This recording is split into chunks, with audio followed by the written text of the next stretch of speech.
बिस्मिल्लाहिर्रहमानिर्रहीम।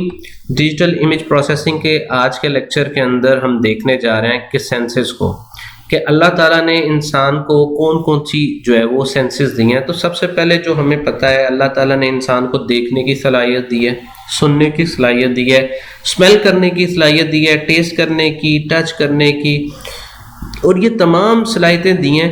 और ये क्या है, किस तरह से काम कर रहा है।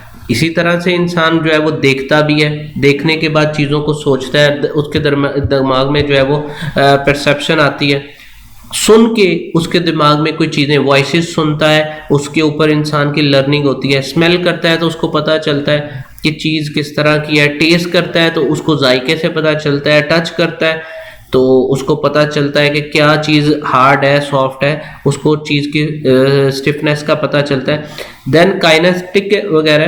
तो ये तमाम चीज़ें क्या हैं कि अल्लाह ताला ने जो कुदरती तौर पर, फितरती तौर पर इंसान को जो सेंसेस दिए हैं, उनके अंदर हमारे पास क्या आ जाता है, वो तमाम चीज़ें हम कंप्यूटर के अंदर शिफ्ट करना चाह रहे हैं। कंप्यूटर डिवाइसेस भी इसी तरह से काम करती हैं, चीज़ों के बारे में इनपुट लेती हैं और उसकी आउटपुट प्रोड्यूस करती हैं। उसी तरह इंसान देखता है और उसके बारे में परसीव करता है। सो वही चीज़ें हमने जो इंसान को अल्लाह ताला ने दी थी, हमने डिवाइसेस को, कंप्यूटर डिवाइसेस को वो तमाम चीज़ें देनी शुरू कर दी हैं। करंट कंप्यूटर सिस्टम हमारे पास किस तरह से काम कर रहे हैं, mostly output is to a VL display. जितना भी आज हमारे पास काम हो रहा है वो किसके ऊपर हमें शो होता है, उसका रिजल्ट वगैरह हमारे पास डिस्प्ले स्क्रीन के ऊपर, आउटपुट स्क्रीन के ऊपर, मॉनिटर्स के ऊपर या किसी भी स्क्रीन के ऊपर शो हो रहा होता है, जिससे हमें चीज़ों के बारे में पता चलता है। सो एक्सेप्शंस क्या है, बहुत सी। अब साउंड एंड वाइब्रेशन वो हमारे पास सिर्फ डिजिटल इमेज के अंदर या विजुअलाइजेशन के अंदर नहीं आती, बाकी तमाम चीज़ें हमारे पास, जिनका हमारे पास डायरेक्टली जो लिंक्ड है वो इंटरफेस के साथ है, वो तमाम चीज़ें हमें हमारे पास जो है वो डिस्प्ले पर कहीं ना कहीं शो हो रही होती हैं। हमने बात की थी वीएन के 2 स्टेजेस होते हैं। एक होता है कि physical reception of stimulus. Physical reception क्या है कि हमारे पास डायरेक्टली कोई चीज़ आकर जो है ना वो उसका कोई ना कोई इंटरेक्शन हो रहा है हमारे पास नर्व्स के साथ, हमारे सेल्स के साथ, हमारे दिमाग के साथ। देन है processing and interpretation of stimulus. एक तो है चीज़ों को ज़ाहिरी तौर पर देख लेना, देख लिया फिजिकली, उसको चीज़ को आपने देखा है। रिसेप्शन का मतलब क्या, आपने फिजिकली खुद चीज़ को जाकर देखा है, आई से उस चीज़ को ऑब्जर्व किया है। देन है प्रोसेसिंग एंड इंटरप्रिटेशन। उस चीज़ के बारे में आपने दिमाग में क्या मैसेज लेकर आए और उसको किस तरह से इंटरप्रेट किया, ये हमारे पास दूसरा एक तरीका है। पहली चीज़ कि आपने उस चीज़ को खुद विजुअलाइज किया, देन उसके बारे में प्रोसेसिंग की और दिमाग में क्या इंटरप्रिटेशन बनाई, वो हमारे पास दूसरा स्टेज आ जाता है। सो इस चीज़ को, परसीविंग को देखने के लिए हम करते क्या है, अल्लाह ताला ने कुदरती तौर पर इंसान को आंख दे दी है। आंख करती क्या है, फिजिकल रिसेप्शन है, आपकी चीज़ों को देखती है, देखकर उस जो उसके अंदर कॉर्निया वगैरह, उन तमाम चीज़ों को रेटिना के थ्रू, उन तमाम चीज़ों के बारे में आपके मैसेजेस को स्टोर करती है, जो कि विजुअल मेथड के अंदर होते हैं या विजुअल फॉर्म के अंदर होते हैं। So mechanism for receiving light and transforming it into electrical energy. So basically आपके मैसेजेस को रिसीव करना, उसके आगे चीज़ों को परसीव करना, ये काम हमारे आई का होता है। लाइट जो है ना एक इम्पॉर्टेंट फैक्टर होता है आई का, जो करता क्या है, जो आपके ऑब्जेक्ट्स को रिफ्लेक्ट कर रहा होता है या उससे कोई ना कोई आपके पास डिस्प्ले क्रिएट हो रहा होता है लाइट से। Images are focused upside down on retina. तो आपके पास रेटिना जो होता है आपका, वो मूव कर रहा होता है, तो आपको चीज़ों के बारे में पता चल रहा होता है अप एंड डाउन करने से, राइट लेफ्ट मूव करने से। So retina contains rod for low light vision and cones for colour vision. Cones क्यों काम करती हैं, वो हमें कलर्स के बारे में बता रही होती हैं कि हमारे पास कलर कौन सा है, जो इंटरफेस के ऊपर या आपको सामने जो चीज़ नज़र आ रही है वो किस कलर की है। सो बेसिकली गैंग्लियन सेल्स होते हैं हमारे पास ब्रेन के अंदर, जो करते क्या है, जो पैटर्न्स और मूवमेंट को जो है ना ऑब्जर्व कर रहे होते हैं। ये वेबसाइट का लिंक गिवन है, यहाँ पर हमारे पास और भी आई के बारे में चीज़ें मौजूद हैं। इंटरप्रेटिंग द सिग्नल क्या है, इंटरप्रेटिंग द सिग्नल के अंदर सबसे जो बेसिक 2 चीज़ें होती हैं वो होती है ब्राइटनेस और कलर्स। कितनी ज़्यादा आपके पास डार्कनेस है, कितनी आपके पास ब्राइटनेस है, चीज़ के अंदर कितनी क्लैरिटी है, वो चीज़ जो है ना ज़्यादा अच्छा जो है ना आपके सिग्नल्स को इंटरप्रेट करने में मदद देती है। दूसरा आपके पास कलर्स, जितने अच्छे कलर्स होंगे जो है ना वो हमारे पास उतनी अच्छे मैसेज को जो है ना वो आपके पास इंटरप्रेट कर सकेगी और उतनी अच्छी आउटपुट क्रिएट कर सकेगी।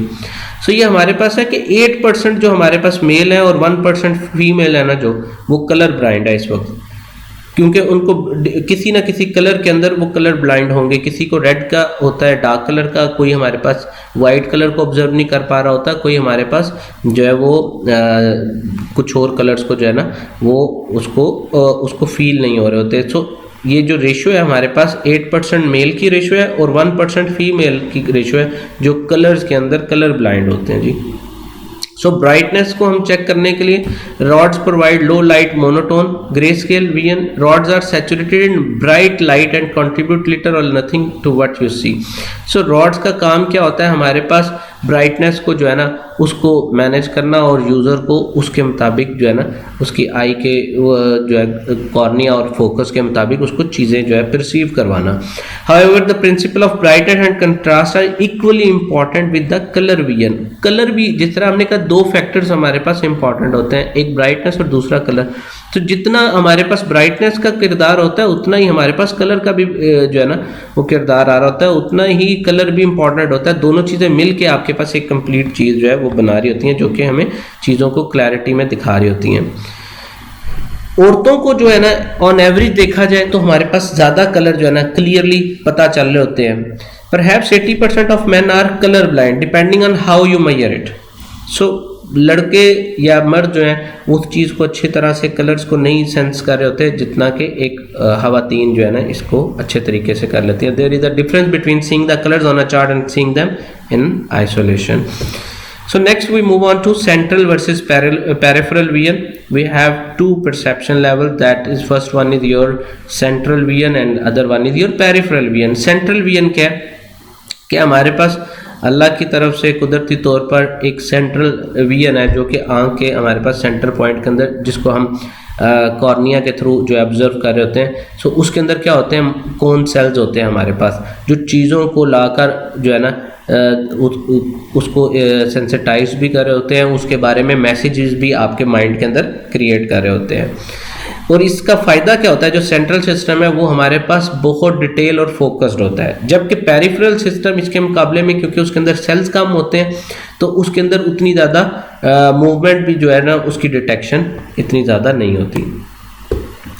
अब सिग्नल्स को इंटरप्रेट करने के लिए हमारे पास क्या होता है, उसके अंदर साइज एंड डेप्थ जो है ना वो मेजरेबल हो रही होती है। साइज एंड डेप्थ क्या होती है, साइज एंड डेप्थ के अंदर आता है कि हम चेक करें कि हमारे पास विजुअल एंगल क्या है। अगर तो चीज़ बिल्कुल स्ट्रेट हमें शो हो रही है, मीन्स कोई मुझे अपनी गर्दन को अपने विजुअल एंगल को मूव नहीं करना पड़ता, तो इट्स मीन मुझे क्लियर चीज़ का साइज एंड डेप्थ का पता चलेगा। लेकिन अगर मेरे पास 3D एक पिक्चर हो तो उसके अंदर क्या होगा, उसके जो लास्ट वाला विजन होगा, उसका जो लास्ट कॉर्नर होगा वो क्योंकि मेरे पास कुछ तिरछा जा रहा होगा तो उसके लिए मुझे लाजमी अपने विजुअल एंगल को चेंज करना पड़ेगा।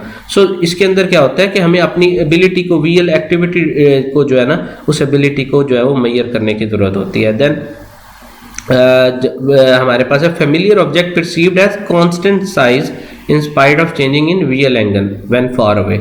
सो अब जब चीज़ दूर भी है आपसे, सो हमें करना क्या पड़ता है कि हम फेमिलियर ऑब्जेक्ट को परसीव करें। फेमिलियर ऑब्जेक्ट्स क्या हैं, जो चीज़ें हमें नज़र आ रही हैं, जिनको देखते साथ हमें पता चल जाता है कि ये चीज़ें बेसिकली क्या हैं। जैसे आपके पास डिस्टेंस के ऊपर एक चीज़ हो और आपको उस चीज़ को आपने पहले भी मॉनिटर किया हुआ है या पहले भी विजिट किया हुआ है, तो आपको दूर से भी देखते साथ उसके बारे में मैसेज क्लियर हो जाता है। लेकिन एक चीज़ जो आप फर्स्ट टाइम देख रहे हो और आपसे दूर है तो वो उतनी आप उसके बारे में अवेयरनेस क्रिएट नहीं कर सकते।